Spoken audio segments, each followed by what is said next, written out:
नया चैप्टर शुरू कर रहे हैं और ये है अल्टरनेटिंग करंट।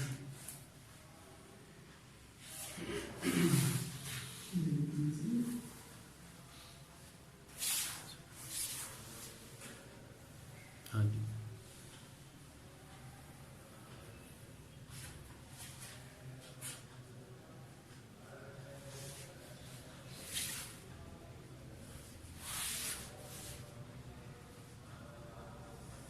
एक और इम्पोर्टेंट बात बता दूं कि बच्चे जो हैं वो क्वेश्चन मैसेज करते हैं, तो मैसेज तो आजकल बेबहा आते हैं, तो मैं मैसेज आम तौर पर नहीं देखता, तो साथ हल्की सी अगर मिसबैल कर दिया करें तो मैं फिर चेक कर लिया करूँ, तो इसलिए देर हो जाती है। बहरहाल ये बात नोट कर लेना।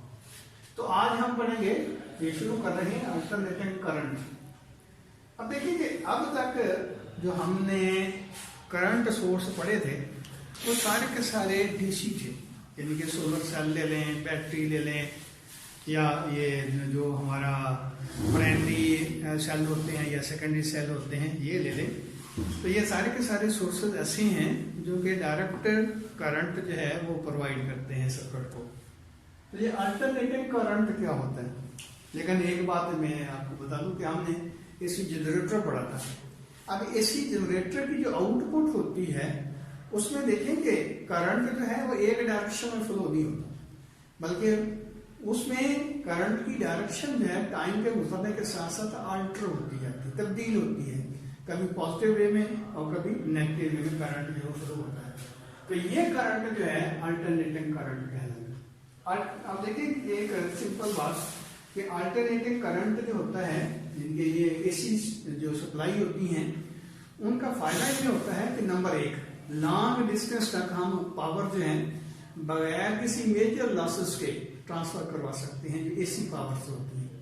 और दूसरी बात इसमें ये होता है फायदा कि हम अपनी रिक्वायरमेंट के मुताबिक इसकी वोल्टेज जो है उसको एडजस्ट कर सकते हैं बाय यूजिंग द ट्रांसफार्मर्स। तो बहरहाल ये आगे बातें डिस्कस करेंगे। तो यहाँ पहले अल्टरनेटिंग करंट को जरा समझेंगे। इसको समझने के लिए पहले मैं आपके सामने एक एग्जांपल रखता हूं। ये देखिए, ये आपके पास दो कंटेनर हैं। इन दो कंटेनर्स को हमने एक पाइप से जोड़ा हुआ है। ये पाइप है, पाइप से जुड़ा हुआ है, और ये दोनों कंटेनर जो हैं वो आधे आधे पानी के साथ भरे हुए हैं। यानी कि समझने ऐसे कि ये वाटर लेवल जो है दोनों में ये है, और दोनों का जो कैपेसिटी है वो सेम है। ये इतना इतना पानी जो है हमने भर दिया दोनों कंटेनर्स के अंदर। यहां दरमियान में हमने एक वेज रख दिया है, ये वेज है। अब हम क्या करते हैं? अब देखिए कि ये लेवल जो है इसका जीरो लेवल तो समझ कर लें, ये जीरो लेवल, इसका ये भी जीरो लेवल है। यानी कि अगर जीरो लेवल से पानी ऊपर जाएगा तो हम कहेंगे कि पॉजिटिव, जीरो लेवल से नीचे आएगा तो कहेंगे कि ये नेगेटिव। अब ये देखिए, अगर हम इस एंड को ऊपर उठाते हैं तो क्या होगा? ये पानी जो है इसका इधर फ्लो होना शुरू हो जाएगा। जाहिर है ये ऊपर चला जाएगा, लेवल ये नीचे आ जाएगा, तो पानी फ्लो होना शुरू हो जाएगा। इधर क्या हो जाएगा? ये हमारा जो एवरेज लेवल था जीरो, अब पानी का लेवल एवरेज लेवल से बिलो हो गया, मीन ये नेगेटिव हो गया। और इधर क्या होगा? ये पानी जो है इसका जीरो लेवल से अबव हो जाएगा, मीन इसका पॉजिटिव हो जाएगा। यानी कि ये एंड पॉजिटिव हो जाएगा, ये एंड नेगेटिव हो जाएगा। अब फिर इसको ऊपर से, यानी कि इसको पहले ऊपर उठाया, फिर इसको नीचे ले गए, बिल्कुल इसी तरह, इस तरह सीसा नहीं होता उस तरह हम इसको करते हैं, अप और डाउन, अप और डाउन। तो रिजल्ट क्या निकलेगा कि अगर इसको पीरियडिकली, मीन मखसूस टाइम पीरियड के साथ इसको अप एंड डाउन हम मूव करवाते हैं, तो क्या होगा? आधे वक्त में ये पानी इधर से इधर जाएगा और आधे वक्त में ये पानी इधर से इधर जाएगा। यानी कि आधे वक्त में इसका लेवल पॉजिटिव, इसका नेगेटिव हुआ, आधे वक्त में इसका लेवल नेगेटिव, इसका पॉजिटिव, इसका पॉजिटिव होगा, इसका नेगेटिव, इसका पॉजिटिव होगा, इसका नेगेटिव। तो रिजल्ट क्या निकलेगा कि पानी जो है इस पाइप के अंदर ऑसिलेट करेगा, इधर जाएगा, इधर जाएगा। इधर जाएगा, इधर जाएगा। बिल्कुल इसी तरह होता है जब हम कंडक्टर के दोनों एंड के अक्रॉस एसी सोर्स जोड़ते हैं। ये मिसाल के तौर पर आपके पास एसी सोर्स है, यानी कि ये जनरेटर है, एसी जनरेटर है, और ये उसका सिंबल होता है। इसके साथ हमने ये रेजिस्टर जोड़ दिया। अब ये देखिए आधे साइकिल में इसमें सिचुएशन कुछ यूं होगी कि ऊपर वाला ये वाला एंड जो है वो पॉजिटिव होगा और ये वाला एंड जो है वो नेगेटिव होगा। तो रिजल्ट क्या निकलेगा कि ये देखिए करंट इस तरफ फ्लो हो रहा होगा, और ये कब से कब तक होगा? अगर हम कहते हैं कि इसका टाइम पीरियड है, ये जो हमने जनरेटर्स के साथ जुड़ा हुआ उसका टाइम पीरियड, उसकी कॉइल के रोटेशन का टाइम पीरियड जो है, जिनके एक रोटेशन में जितना टाइम लेती है वो टी के इक्वल है। तो इसका मतलब ये होगा कि 0 से लेकर t/2 तक सिचुएशन यूं होगी कि ये एंड इसका पॉजिटिव होगा, ये नेगेटिव होगा, करंट की वैल्यू ये होगी। अच्छा, एक और बात भी ध्यान में रखना कि यहाँ इस सिचुएशन में करंट कांस्टेंट लेवल में फ्लो करेगा, यानी कि उसमें फ्लक्चुएशन नहीं आएगी, वेरिएशन नहीं आएगी, कांस्टेंट करंट में यहाँ फ्लो होगा। लेकिन एसी में ऐसे नहीं होता। एसी में क्या होता है, अभी हम ऐसे डिस्कस करेंगे। एसी में इनिशियली करंट के लेवल जो है वो कम होगा, फिर बढ़ता जाएगा और फिर कम होता जाएगा, यानी कि इसमें सिचुएशन कुछ यूं होगी। ये देखिए, अगर हम टाइम और करंट के दरमियान ग्राफ ड्रा करते हैं, इधर टी है, इधर करंट है, तो रिजल्ट क्या निकलेगा? ये जब पॉजिटिव है, ये नेगेटिव है, तो इसका जो ग्राफ आएगा वो कुछ यूं आएगा। ये इनिशियली करंट इंक्रीज होता जाता है, मैक्सिमम वैल्यू पे पहुंचने के बाद फिर डिक्रीज होता जाता है, ये 0 हो गया। यानी कि यहां जो है ये करंट टाइम के साथ साथ वेरी नहीं होगा डीसी सोर्स में। एसी में क्या होगा, 0 से लेकर मैक्सिमम और फिर 0 की तरफ आएगा। अगर इसको मजीद में इसकी एक्सप्लेनेशन करूं तो सिचुएशन यहां कुछ यूं होगी कि पहले जैसे करंट 0 है, फिर है 2 मिली एम्पेयर, फिर है 4 मिली एम्पेयर, फिर 6 मिली एम्पेयर, फिर 8 है, फिर 10 है, फिर 8 है, फिर 6 है, फिर 4 है, फिर 2 है, फिर 0 है। यानी कि पहले ग्रेजुअली देखिए इंक्रीज हो रहा है और फिर डिक्रीज हो रहा है, ग्रेजुअली इंक्रीज हो रहा है फिर डिक्रीज हो रहा है। ये इसकी पीक वैल्यू होगी, ये वाली ये पीक वैल्यू होगी। तो सिचुएशन कुछ यूं होगी, जब इसका पॉजिटिव हाफ आएगा तो इस डायरेक्शन में करंट फ्लो होगा, लेकिन करंट जो है इनिशियली कम, फिर ज्यादा होता जाएगा, फिर कम होता जाएगा। अब अगली बात देखिए, जब दूसरा हाफ आएगा, ये देखिए ये इस तरह की सिचुएशन है कि हमने इसको ऊपर उठा दिया तो पानी इधर फ्लो होना शुरू हो गया। अब हम इसको नीचे ले जाते और ये देखें जब ऊपर उठाएंगे तो इसका मतलब ये इसका लेवल जो है वो इंक्रीज हुआ। इसका मतलब ये कि हाई पोटेंशियल में ये चला गया और ये लोअर पोटेंशियल पे चला गया, इसलिए पानी का इधर फ्लो होना शुरू हो गया।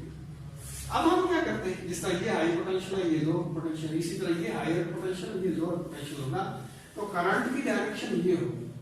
अब दूसरा, हम इसको जब दबाते हैं नीचे की तरफ तो जाहिर है ये नीचे आएगा, इसका मतलब इसका लेवल जो है, इसका पोटेंशियल जो है वो कम हो गया, इसका पोटेंशियल ज्यादा हो गया, तो पानी इधर फ्लो करेगा। तो यहाँ सिचुएशन क्या होगी, ये देखिए कि यहाँ हमारा सर्किट वही है, इसके साथ ये हमने सोर्स लगाया है, सॉरी रेजिस्टर लगाया है, ये डीसी सोर्स है और एसी सोर्स है। तो इसमें आधे साइकिल में तो ये पॉजिटिव था, ये नेगेटिव था। अब दूसरा आधा साइकिल जो है ये नेगेटिव टर्मिनल हो जाएगा, ये पॉजिटिव, यानी कि इसको एक्सप्लेन करने के लिए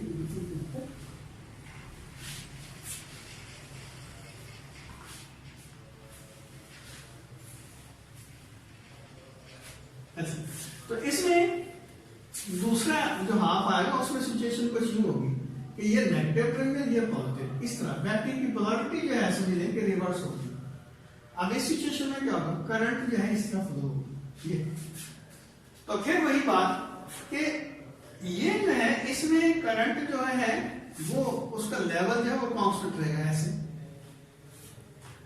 लेकिन यहां क्या होगा, यहां फिर इनिशियली करंट होगा रिवर्स, यानी कि इसके मुकाबले में ये पहले ये देखे क्लॉकवाइज था, अब होगा एंटी क्लॉकवाइज। इसमें करंट जो है इस तरह फ्लो होगा ऐसे, जिस तरह यहां हमने कहा तो ये एंटी क्लॉकवाइज। लेकिन यहाँ फिर करंट जो है वो सडनली इंक्रीज नहीं होगा बल्कि ग्रेजुअली इंक्रीज होगा। मीन टाइम पे गुजरने के साथ साथ करंट इसका वैल्यू करेगा। ये इसकी पी नेगेटिव पी पे आ जाएगी और ये जीरो हो जाएगा, यानी कि आधा साइकिल जो है इस तरह का इसका कंप्लीट होगा। अब फिर अगर इसको यानी कि न्यूमेरिकली मैं एक्सप्लेन करने की कोशिश करूं, कुछ यूं होगा कि ये जीरो से आगे -2, -4, -6, -8, -10, फिर -8, फिर -6, फिर -4, फिर -2, फिर 0। इसका क्या मतलब होगा? पहले करंट इंक्रीज हो रहा है, फिर डिक्रीज हो रहा है, फिर नेगेटिव इंक्रीज हो रहा है, फिर नेगेटिव डिक्रीज हो रहा है, फिर 0 के ऊपर आ गया। तो यहां देखें ये करंट टाइम गुजरने के साथ साथ क्या होता जाता है, बढ़ता जाता है। मैक्सिमम वैल्यू आ गई, फिर डिक्रीज होता गया, 0 वैल्यू आ गई, फिर इंक्रीज हो रहा है लेकिन नेगेटिव साइड पे। ये मैक्सिमम नेगेटिव यानी कि ये सिचुएशन यहां पे होगी, और फिर नेगेटिव डिक्रीज हो रहा है, ये फिर 0 के ऊपर आ जाएगा। तो सिचुएशन कुछ यूं होगी कि इसका करंट जो है इस तरह फ्लक्चुएट करेगा कि पहले उसकी वैल्यू जो है पॉजिटिव की तरफ इंक्रीज होती जाएगी, पीक पे पहुंचने के बाद डिक्रीज होना शुरू हो जाएगी, 0 पे आ जाएगी, फिर नेगेटिव की तरफ इंक्रीज होना शुरू हो जाएगा करंट जो है, और उसकी पीक वैल्यू के बाद फिर नेगेटिव वैल्यू में डिक्रीज होते होते 0 को अप्रोच करेगी। तो इसका मतलब क्या हुआ कि जिस तरह हमने इसको ऊपर किया, नीचे किया, ऊपर किया, नीचे किया, तो पानी इधर जा रहा है, इधर जा रहा है, इधर जा रहा है, इधर जा रहा है, ऑसिलेट कर रहा है। तो बिल्कुल इसी तरह इसमें चार्जेस जो है वो ऑसिलेट करेंगे, यानी कि जिस तरह यहाँ पानी जो है ऑसिलेट कर रहा है, इसी तरह इसमें इस सर्किट में इस जो रेजिस्टर सर्किट हमने बनाया इसके अंदर चार्जेस जो है वो ऑसिलेट करेंगे। याद रखें अगर हम ये सर्किट लेते हैं तो इसमें ऐसे समझिए कि ये हमारे पास एक पाइप है ना, इसके अंदर स्टील बाल्स हैं, ये है स्टील बाल्स।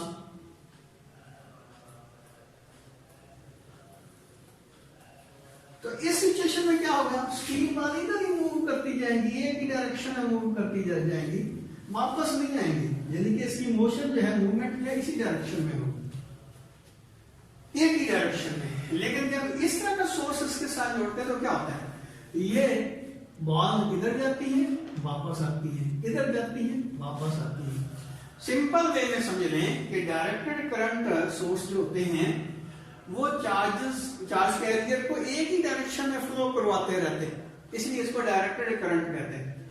और जब अल्टरनेटिंग करंट सोर्स लगाते हैं, एसी जनरेटर वगैरह इस्तेमाल करते हैं, तो फिर क्या होता है, चार्जेस जो है आगे पीछे इस तरह ऑसिलेट करते हैं। तो याद रखिए ये इसकी वेव फॉर्म है, इसका मतलब ये नहीं कि चार्ज इस तरह ऑसिलेट करते हैं, ऐसे नहीं, ऐसे यानी कि उसी डायरेक्शन में मूव करते हैं, आगे पीछे। तो ये इसका अल्टरनेटिव करंट जो है किसी भी कंडक्टर में इस तरह डिवेलप होता है। अब जाहिर है इसको हम टाइम के साथ जो है करंट को और वोल्टेज को शो करते हैं। तो ये किस तरह होगा, ये फिर हम दोबारा वापस जाएंगे एसी जनरेटर की तरफ। तो आप उसको देख लेते हैं कि हमने वहां क्या पढ़ा था, और वो जो जनरेट करता है करंट या वोल्टेज, तो उसको ग्राफिकली किस तरह हमने शो किया था। तो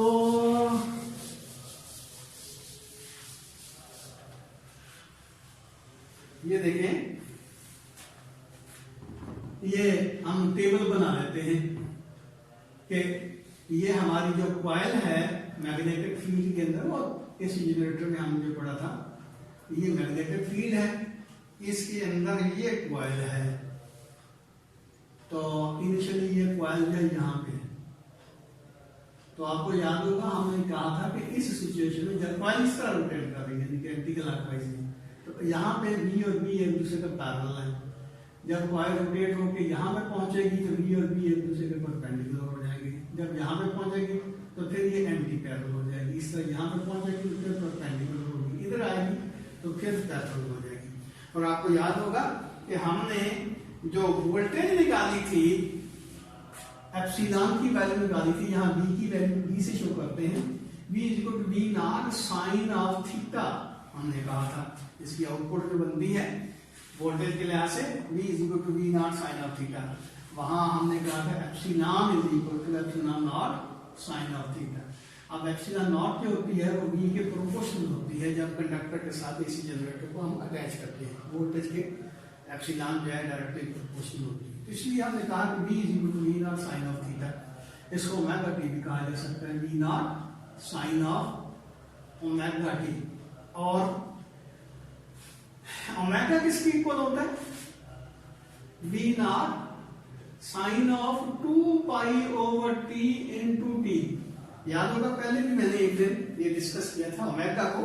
ये देखिए, अगर एक ऑब्जेक्ट लिया वो सर्कल में मूव कर रहा है, इस तरह रोटेट कर रहा है, तो एक रोटेशन कंप्लीट करने में जो ऑब्जेक्ट ने टाइम लिया है वो कहलाएगा टाइम पीरियड। यहां से बॉडी मूव करते हुए यहां तक पहुंच गई, जितना इसने टाइम लिया है वो इसका टाइम पीरियड कहलाएगा। इस टाइम पीरियड के अंदर इसने एंगल कितना स्वीप किया है, ये थीटा, और थीटा कितना बना 2 पाई रेडियन के बराबर। अब हमने ये पढ़ा था कि थीटा जो होता है वो ओमेगा और टी के प्रोडक्ट के बराबर होता है। वही बात S equal to linear motion, जिस तरह हम कहते हैं डिस्टेंस जो होता है स्पीड और टाइम का प्रोडक्ट होता है। तो ये theta is equal to omega, angular velocity और टाइम का प्रोडक्ट जो होगा ये एंगुलर डिस्प्लेसमेंट की इक्वल होगा। अब यहां देखिए ओमेगा किसकी इक्वल होगा? Theta by T. अब थीटा की जगह क्या लिखेंगे? 2 पाई रेडियन, और टी की जगह टाइम पीरियड। तो ये आपके पास आ जाएगा omega is equal to 2 pi over T. तो इसलिए हमने यहां लिखा कि ओमेगा जो है 2 पाई ओवर टी की इक्वल होता है। अब चाहे तो हम एंगुलर डिस्प्लेसमेंट के लिहाज से इसकी ग्राफ ड्रॉ कर सकते हैं, टाइम के लिहाज से भी ड्रॉ कर सकते हैं। तो दोनों आपकी किताब में दोनों तरीकों से किया हुआ, तो हम भी दोनों तरीकों से देख लेते हैं। अब ये देखिए, हम इसका टेबल पहले ड्रॉ करते हैं, थीटा और फिर ये साइन थीटा, और ये V की वैल्यू, ये V की वैल्यू। थीटा जब 0 होगा, थीटा 0 होगा, साइन 0 0, 0 को V नॉट से मल्टीप्लाई करेंगे 0, तो V की वैल्यू, यदि साइन थीटा 0 होगा तो साइन थीटा भी 0 के बराबर होगा, तो ये भी 0 हो जाएगा। अब थीटा जो है अगर हम इसको पाई बाय 2 लेते हैं या 90 डिग्री ले लेते हैं, पाई बाय 2 रेडियन, और आपको पता है ये 90 डिग्री के इक्वल होगा, तो साइन 90 1 के बराबर होता है। तो 1 को इससे मल्टीप्लाई करेंगे तो क्या होगा? V नॉट के बराबर। इनके ये साइन 90 जो है 1 आ गया, तो V की वैल्यू V नॉट के बराबर आ गई। ये देखें, थीटा जो है उसकी जगह आप 90 डिग्री पुट कर दें, साइन 90 1 के इक्वल होता है, तो ये मैंने वहां लिख दिया। 1 को V नॉट से मल्टीप्लाई करते हैं तो ये V नॉट, V जो है ये देखिए V की वैल्यू V नॉट के बराबर आ गई। और इसी तरह थीटा जो है रोटेट होता है, देखिए ये यहाँ पे था 0, यहाँ पे था 90, यहाँ पे क्या होगा 180, तो ये 180 या पाई रेडियन आ गया। तो थीटा जो है 180 या पाई रेडियन जो होता है वो फिर 0 के इक्वल हो गया, तो ये 0 हो गया। 0 को इससे मल्टीप्लाई करें तो ये 0 आ जाएगा। उसके बाद क्या है, अब ये यहां से यहां तक आया, ये एंगल बना 270, ये देखिए ये 270 डिग्री बना। तो 270 डिग्री जो होता है वो 3 पाई बाई 2 के इक्वल होता है। अब 3 पाई बाई 2 जो है किसके बराबर होता है? ये 270 जो है ये 90 पे 1, तो 270 पे -1, ये -1 आ गया, तो ये -V नॉट आ गया। ये देखिए -1 को V नॉट से मल्टीप्लाई करते हैं तो ये -V नॉट आ जाएगा। और इसी तरह ये रोटेट होती हुई कॉइल जब यहाँ पे पहुंचेगी तो एंगल क्या बनेगा 360 डिग्री। अब 360 डिग्री 2 पाई रेडियन के इक्वल होता है, और ये फिर 0 हो गया, 0 हो गया, तो 0 को इससे मल्टीप्लाई करें तो ये 0 आ जाएगा। तो ये आपके पास साइन थीटा, थीटा और V के दरमियान ग्राफ आ जाएगा। तो अब थीटा और V के टेबल आ जाएगा। अब थीटा और V के दरमियान हम ग्राफ ड्रॉ करते हैं, तो ग्राफ जो इसका बनेगा वो किस तरह बनेगा, ये देखिए इधर थीटा या ओमेगा टी जो है चेंज हो रहा है, और इधर V की वैल्यू, ये इंस्टेंटेनियस वोल्टेज है, किसी भी पर्टिकुलर टाइम के ऊपर इसकी वैल्यू जो आती है V, अब 0 पे 0 यानी कि थीटा 0 है तो ये भी 0 है, तो पॉइंट ये आ गया। अब ऐसे समझ लें कि ये 90 डिग्री है, यहाँ पे 180 डिग्री है, ये 270 डिग्री है और ये 360 डिग्री है। तो 90 पे 90 थीटा है या पाई बाय 2 रेडियन भी आप कह सकते हैं, उस पे v की वैल्यू कितनी हो जाएगी v नॉट। ये लेवल समझ लें कि v नॉट का है और ये लेवल समझ लें कि माइनस v नॉट का है, ये माइनस v नॉट का है। तो इनिशियली 0 पे 0 v की वैल्यू 0 आ गई, तो ये पॉइंट भी हमारा यहाँ पर है। और उसके बाद थीटा जो है जब 90 डिग्री का होगा तो v नॉट आ गई, इसका मतलब ये है कि हम यहाँ पे पहुंच गए। फिर थीटा जो है 180 डिग्री का है तो v 0 हो गया, ये 0 हो गया। उसके बाद जब थीटा 270 डिग्री का है तो ये फिर ये v नॉट की वैल्यू सॉरी 0 हो गई, v जो है वो 0 के इक्वल हो गया और सॉरी माइनस v नॉट के बराबर हो गया। और इसी तरह जब एंगल 360 डिग्री का बनता है तो v की वैल्यू 0 हो जाती है। तो ये देखिए ये इसकी वेव फॉर्म है। तो ये मैंने थीटा के लिहाज से निकाली है, टाइम पीरियड के लिहाज से भी निकाल सकते हैं। ये देखिए बॉडी जो है यहां से यहां तक पहुंचने में उसको टाइम लगता है टाइम पीरियड के बराबर, और वेल पर इसकी एंगुलर वेलोसिटी जो है अगर कांस्टेंट है, इसका मतलब ये हुआ कि यहां से यहां तक वेल पर समझाने के लिए मैं कहता हूं कि 4 सेकंड इसका टाइम पीरियड है। इसका मतलब यहां से यहां तक 1 सेकंड लगेगा, यहां से यहां तक फिर 1 सेकंड, यहां से लेकर यहां तक 1 सेकंड, यहां से लेकर यहां तक 1 सेकंड, या दूसरे लफ्जों में ये कह लें कि यहां से लेकर यहां तक t जो है वो t/4 के इक्वल होगा और यहां से लेकर यहां तक में t जो है वो t/4 के बराबर होगा, लेकिन यहां से लेकर यहां तक t जो है वो t/2 हो जाएगा, यानी कि यहां से यहां तक पहुंचने में ये t/4 ये t/4, इसी तरह यहां t/4। तो यहां तक पहुंचने में इसको जो टाइम लगेगा वो आ जाएगा 3t/4 t/2 आ गया। अब इसमें 1/4 फिर जमा करते हैं तो ये आ जाएगा 3t/4 और यहां तक क्या आ जाएगा, ये t जो है वो कैपिटल T के इक्वल होगा। ये देखिए पूरा इसका सर्कल जो है कंप्लीट हो गया।